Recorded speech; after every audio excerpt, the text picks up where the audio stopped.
Welcome and welcome back to my YouTube channel Bhakti Vedanshi. आप सभी का स्वागत है मेरे यूट्यूब चैनल भक्ति वेदांशी पे।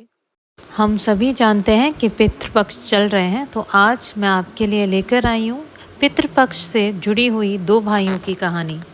पितृपक्ष की पौराणिक कथा के अनुसार जोगे तथा भोगे दो भाई थे। दोनों अलग अलग रहते थे। जोगे धनी था और भोगे निर्धन, लेकिन दोनों में परस्पर बड़ा प्रेम था।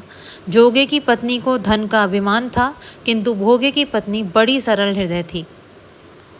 पितृपक्ष आने पर जोगे की पत्नी ने उससे पितरों का श्राद्ध करने के लिए कहा। जोगे इसे व्यर्थ का कार्य समझकर टालने की चेष्टा करने लगा, किंतु उसकी पत्नी समझती थी कि यदि ऐसा नहीं करेंगे तो लोग बातें बनाएंगे।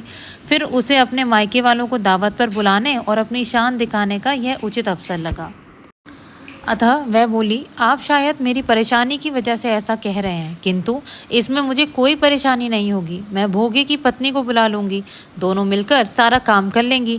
फिर उसने जोगे को अपने पीहर न्योता देने के लिए भेज दिया। दूसरे दिन उसके बुलाने पर भोगे की पत्नी सुबह सवेरे आकर काम में जुट गई। उसने रसोई तैयार की, अनेक पकवान बनाए, फिर सभी काम निपटाकर अपने घर आ गई। आखिर उसे भी तो पितरों का श्राद्ध तर्पण करना था। इस अवसर पर ना जोगे की पत्नी ने उसे रोका, ना वह रुकी। शीघ्र ही दोपहर हो गई। पितर भूमि पर उतरे। जोगे भोगे के पितर पहले जोगे के यहाँ गए तो क्या देखते हैं कि उसके ससुराल वाले वहाँ भोजन पर जुटे हुए हैं।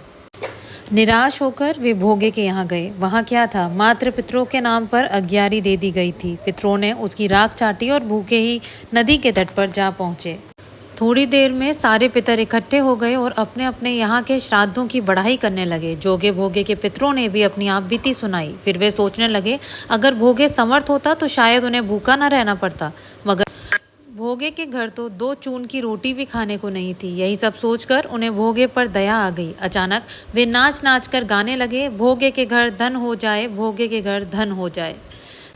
सांझ होने को हुई। भोगे के बच्चों को कुछ भी खाने को नहीं मिला था। उन्होंने माँ से कहा, भूख लगी है।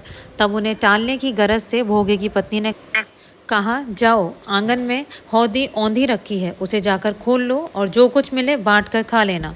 बच्चे वहां पहुंचे तो क्या देखते हैं कि हौदी मोहरों से भरी है। वे दौड़े दौड़े माँ के पास पहुंचे और उसे सारी बातें बताई। आंगन में आकर भोगे की पत्नी ने यह सब कुछ देखा तो वह भी हैरान रह गई। इस प्रकार भोगे भी धनी हो गया, मगर धन पाकर वह घमंडी नहीं हुआ।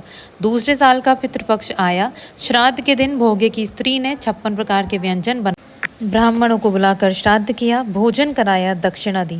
जेठ जेठानी को सोने चांदी के बर्तनों में भोजन कराया। इससे पितर बड़े प्रसन्न तथा तृप्त हुए। वीडियो पसंद आए तो वीडियो को लाइक और चैनल को सब्सक्राइब जरूर से कर लीजिए। राधे राधे।